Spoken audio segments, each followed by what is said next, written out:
Paranormal experiences. Who doesn't love paranormal experiences? You're never truly alone when you have ghosts from the Victorian era watching your every move. When you sleep, when you eat, and especially when you're cranking your tiny little hog at 5 o'clock on a Tuesday. Seriously, dude, you gotta stop doing that. The ghosts are watching. You think they consented to that? I don't think so. You could consider the supernatural as some sort of great unifier. Every culture from all over the world throughout human history has stories about the paranormal. Ghosts and aliens don't discriminate. They mess with everyone, whether you're poor or rich, gay or straight, black or white, it doesn't matter. Even the most esteemed officials in American history have been shocked by a spooky specter or two. And that's what we're talking about today. Presidents who have had run-ins with otherworldly apparitions. Whether it's ghosts, aliens, or a killer rabbit.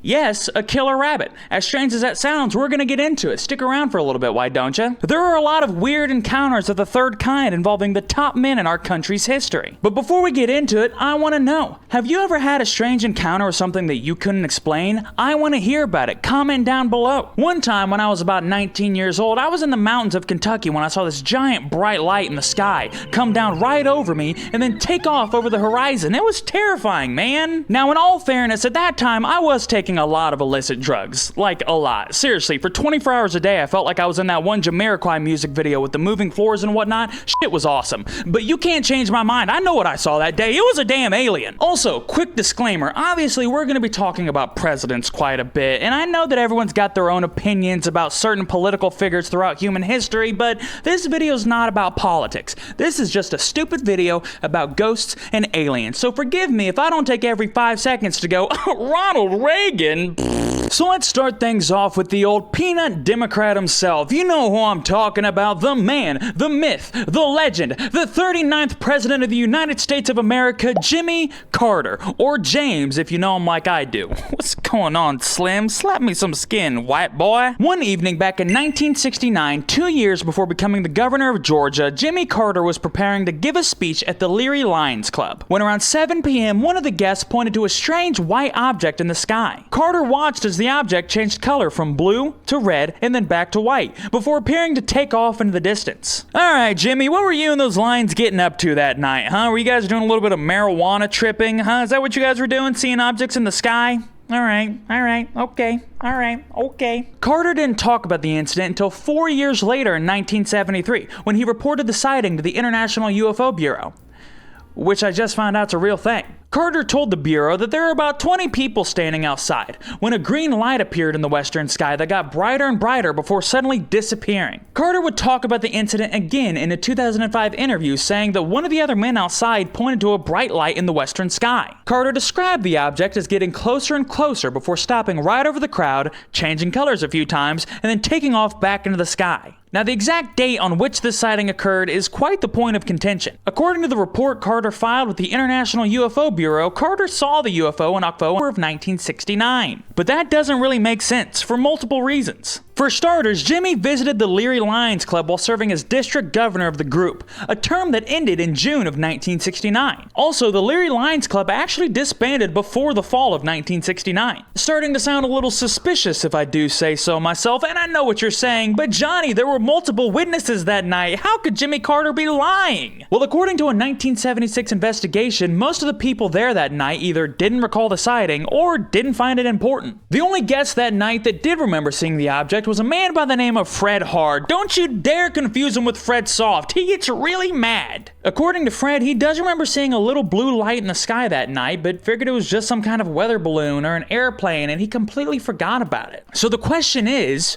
what did Jimmy Carter really see that night? Well, a theory has been proposed by UFOologist Robert Schaefer. Really? A UFOologist? You can just add ologist to the end of a word and it becomes a real job? Fine, guess what? From this moment on, I am a boob and buttologist. Can't stop me, that's the way English works. Sorry. On January 6, 1969, the sky in Leary, Georgia was clear, and the planet Venus was near its maximum brightness and in the same spot that Carter described the sighting. Schaefer concludes that the object that Carter saw that evening was nothing more than a misidentification of the planet Venus, which feels like a cover-up in my opinion. That dude definitely saw a UFO that night, and everything that's come out since then has been nothing more than a giant smear campaign. Jimmy, if you want to clear your name and tell your your truth, come on my YouTube channel for an interview. I'll support you 100%. All you have to do is answer my DMs. Just please ignore that part. I didn't mean to send that. That was for somebody else, Jimmy. Yes, for somebody else. Well, that's not the end of Jimmy Carter's experience with the strange. On April 20th, 1979, during a few days of vacation, Carter was out fishing on his farm when he encountered a terrifying beast. President Carter reportedly saw a swamp rabbit swimming towards him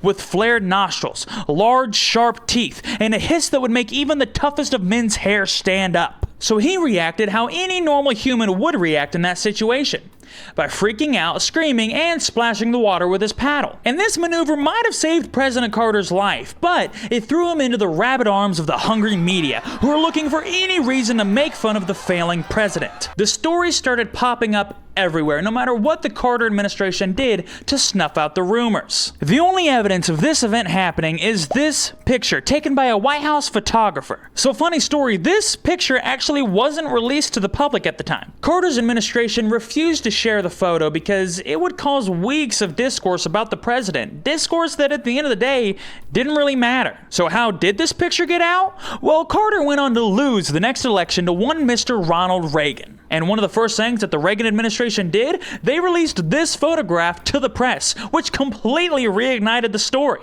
Talk about kicking a man while he's down. Hey, Jimbo, sorry about taking your job and kicking you out of your house. I hope we can move past that. Hey, you remember that really embarrassing thing that you wanted everybody to forget about? Well, guess what we're doing tomorrow? Speaking of the great communicator, President Reagan has had quite his fair share of rendezvous with the otherworldly. Rendezvous.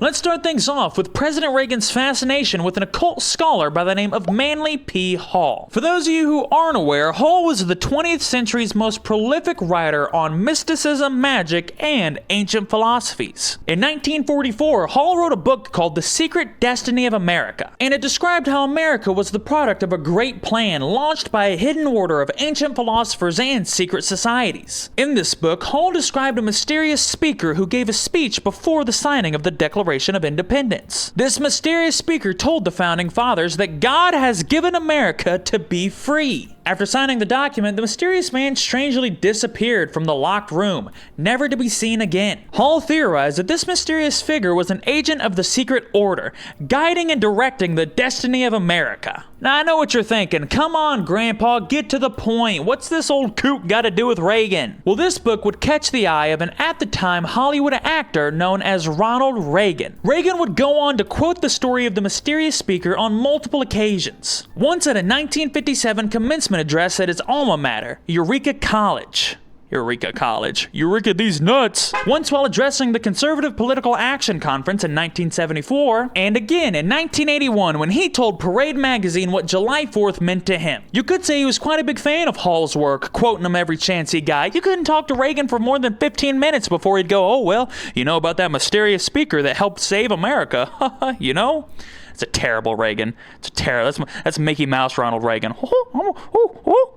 I'm gonna ruin the economy, huh? Reagan was also a close follower of astrology, which isn't actually as weird as it sounds. Nowadays, we think of astrology as something that girls use on Tinder to make up for their complete lack of a personality, but back then, astrology was way different. It was popular, it was fun, it was kind of like a parlor game. No one really took it seriously. With that being said, the Reagans took it a little bit more serious than their contemporaries, alright? This wasn't a casual thing for the Reagans. This was competitive astrology, ranked astrology. If astrology was an Olympic sport, they'd be going for the gold. Reagan allegedly scheduled his 1967 governor inauguration for midnight to take advantage of favorable astrological patterns. Did no one find that strange at all? No one had any questions? No one was like, it's going on a little late, huh? Midnight? Our new governor's a bit of a night owl, isn't he? Well, hopefully he's working around the clock.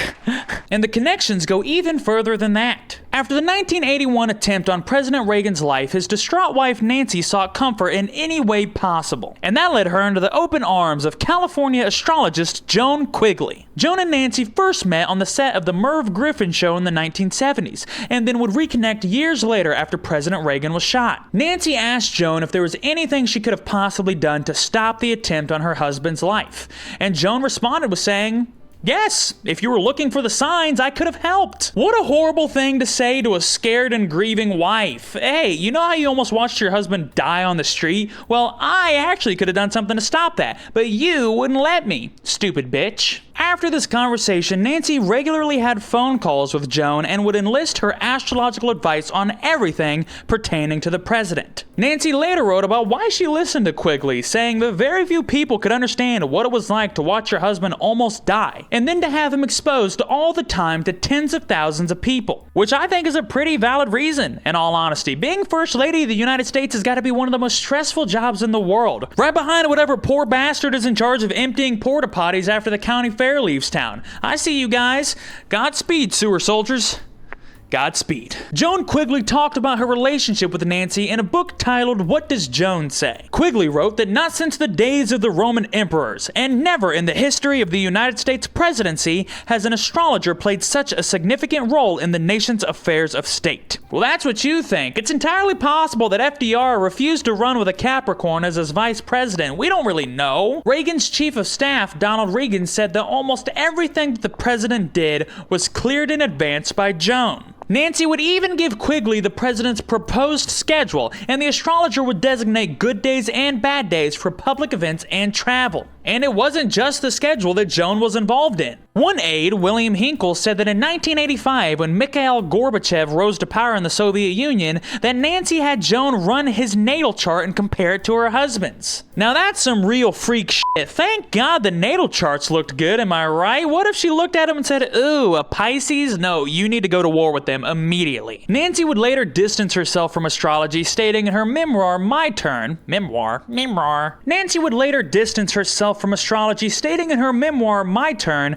that astrology was just one of the ways that she coped with the fear after watching her husband get an involuntary leg transplant. Now that's pretty two-faced if you asked me. This saint of a woman tried to protect your husband, and this is how you repay her? By slandering her in the media? Well, Quigley wasn't going to take that lying down as she published her aforementioned book, What Does Joan Say? The title of this book is allegedly what President Reagan would ask Nancy before scheduling any kind of important event. In her book, Quigley described how she assisted with important trade negotiations and helped keep the president safe. She goes on to say that she foresaw the Reagan's betrayal, saying that struggle had been in her charts.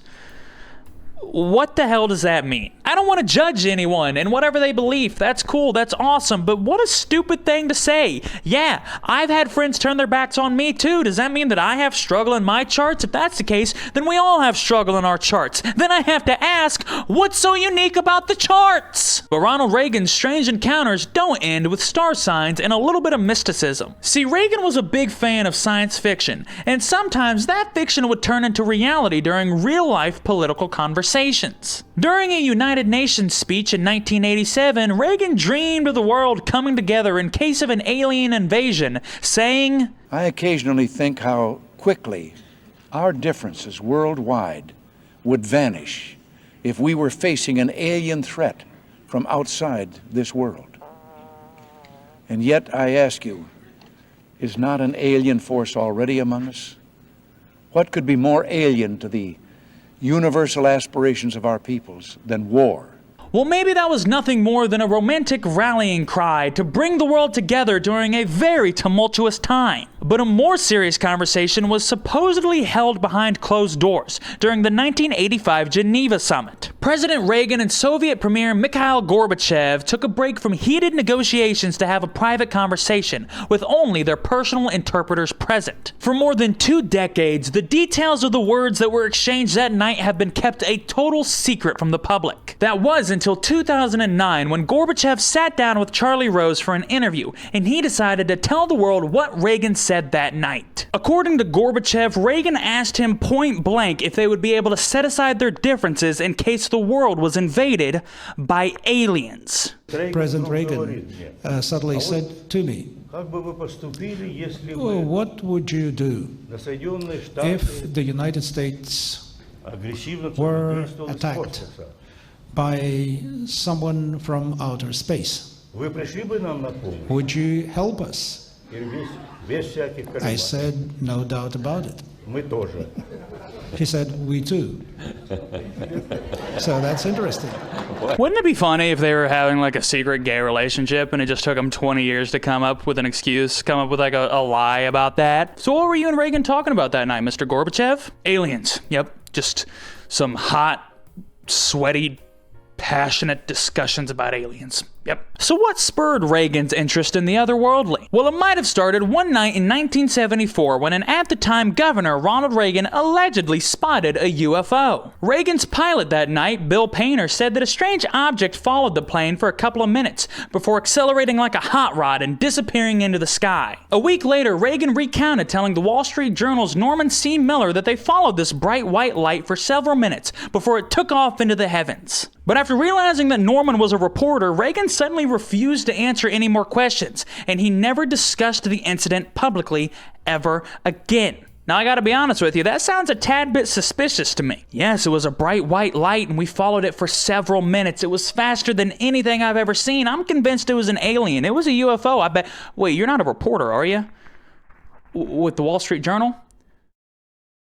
Yeah, go fuck yourself, buddy. Nah. Now, Nancy and Ronald aren't the only members of the Reagan family to experience strange phenomenon. The family dog Rex was known for being a happy, friendly, and fearless little pup. Rex would roam the White House like he owned the damn place, going into any room with an open door, except for one, the Lincoln bedroom. According to President Reagan at a 1986 state dinner, Rex would bark frantically at the entrance to the Lincoln bedroom and refuse to enter. Reagan didn't think anything of it until his daughter and son-in-law both reported seeing an apparition on multiple times in the Lincoln bedroom. And this, along with countless other reports, leads credence to the fact that the White House might just be haunted by the ghost of former President Abraham Lincoln. Now, the Reagans weren't the only ones to have a run-in with the supposed apparition of President Lincoln. But before we get into that, let's rattle off some quick, less deep, but still interesting stories. In 1903, President Teddy Roosevelt was approached by American gold prospector Martin Sheffield, who gave him quite the unique idea. He suggested that the former president organize an expedition to hunt a large lizard-like beast that had been sighted in Patagonia. Teddy strongly considered taking Sheffield up on the offer, but unfortunately died before he ever got the chance. I just want to get this through your head. A former president strongly considered organizing an expedition to hunt a monster. They don't make them like they used to, man. Could you imagine Biden going on a hunting trip to find some kind of water monster? No, this dude can barely ride a bike.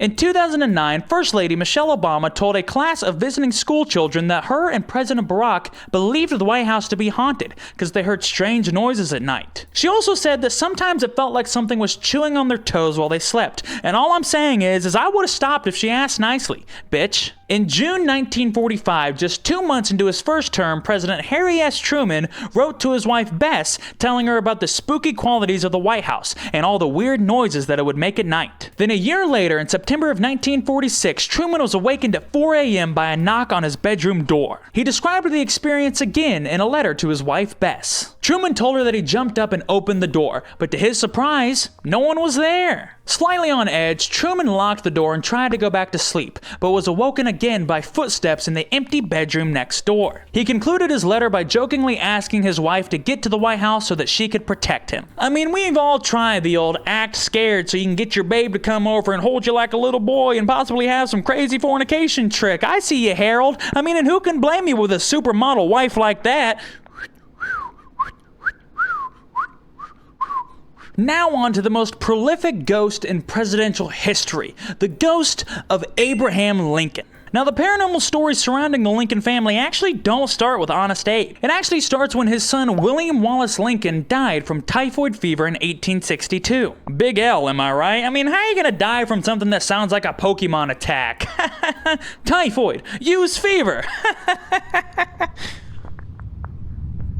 I'm sorry. Well, after little William's untimely passing, Abraham and his wife Mary Todd reported regularly seeing the ghost of their son at the foot of their bed. The grief got so bad that Mary Todd sought out answers from the other side. Similar to Nancy Reagan, Mary Todd turned to mediums, not larges, to process her grief. After becoming more familiar with the supernatural world, Mary Todd started hosting her own seances at the White House. President Lincoln actually partook in a few of these mystical meetings, but it was probably more of a publicity stunt than anything. See, back then, spiritualism was quite the popular thing, and having Lincoln sit in on these seances made him seem like just another guy. See, he likes talking to the dead just like the rest of us. He's just another common feller. He's got my vote if you ask me. Well, wait, he wants to free who? Lincoln's paranormal experiences actually started ramping up later in his life, and I mean really late into his life, about as late as you could possibly get. According to Ward Hill Lamont, Abe's personal friend and bodyguard, just 3 days before his death, Lincoln had a dream about the president being assassinated. Notice how I said the president and not Lincoln? Well, that's because it wasn't Lincoln who got assassinated in this dream. It was someone else that they were calling the president. Lincoln said in the dream that he saw a corpse surrounded by soldiers, and upon asking whose body this was, they simply said the president's. He's been killed by an assassin. Now, as fascinating as this tale is, it may have a more rational explanation. According to paranormal investigator Joe Nickel, dreams of assassinations wouldn't be that uncommon, considering the multiple attempts on Lincoln's life by this point. Still interesting, however, because just 3 days later, Abraham Lincoln was shot dead at the Ford Theater by John Wilkes Booth. Fun fact, did you know that the Secret Service was actually established the same day that Lincoln was shot? Talk about a rough orientation. Okay, gentlemen, your number one job is to protect the president, and no matter what, make sure nothing bad happens to him. But it is widely believed that death wasn't truly the end of Abraham Lincoln, as it is said that the White House is still haunted by Lincoln's ghost to this very day. The first person to report seeing the ghost of Lincoln was First Lady Grace Coolidge in 1927. She said that she saw him standing at a window in the Yellow Oval Room staring out over the Potomac. How did she know what he was looking at? He could have been over there snooping at her husband Calvin. Oh, Calvin, you're hung like a Kentucky bareback.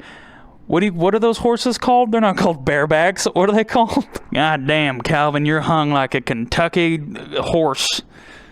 Yeah. The most famous incident, however, was in 1942 when Queen Wilhelmina of the Netherlands heard footsteps outside of her White House bedroom. A short time later, she heard a knock on her door, to which she answered and saw President Lincoln standing there in a frock coat and a top hat. And this moment caused her to faint, which seems like a rational response to seeing the ghost of a former president. Seriously, everyone has a story about Lincoln's ghost in the White House. FDR's personal valet one time ran screaming from the White House, refusing to come back, saying that he saw the ghost of President Lincoln. President Truman's daughter, Margaret, said that she would hear mysterious knocking coming from inside of the Lincoln bedroom whenever she walked by. Hell, even British Prime Minister Winston Churchill had an encounter with Lincoln's ghost. One night, Churchill was getting out of the bath. The only thing keeping him from being completely nude was his signature cigar dangling from his lip. As he was walking back to his bedroom, he was shocked to see Lincoln leaning on the mantel of the fireplace. The always quick-witted Churchill responded with, "Good evening, Mr. President. It seems as though you've caught me at a disadvantage." Now that's a pretty solid response. If Lincoln's ghost caught me coming back from the bath, the only thing I'd be able to say is, "It's just cold. It gets bigger, I swear." So that's all I got for presidential encounters with the paranormal. Which one was your favorite? Comment down below. For me personally, I'm an even bigger fan of Jimmy Carter than I already was. I mean, this guy fought off a killer rabbit. That's a real American president. I mean, Joe Biden can barely fight a common cold, and Jimmy Carter was out there having fisticuffs with nature's scariest. But you know what I've learned from this silly little video more than anything? It's the fact that no matter where you come from, we really aren't that different after all. I mean, the people that I talked about in this video are some of the most important beings in human history. Whether you agree with them or not, whether you like them or not, they were all at one point leaders of the United States of America. They were the top of the top. And we're down here at the low of the low. And you know what the one thing that connects us? The fact that we all have psychological breakdowns and think we're seeing shit when we aren't. You guys really believe in ghosts? Are you fucking stupid? Dude, could you imagine if Lincoln was actually stuck in the White House for all of eternity? You know how much that would suck? Like the things that dude's seen. You had to watch Barack pork Michelle right in your bed. That's your damn bed. Or maybe they changed the bed. I don't know. Surely it's not the same bed, right? It'd be cooler if it was. That's all I'm saying. It'd be pretty cool if it was.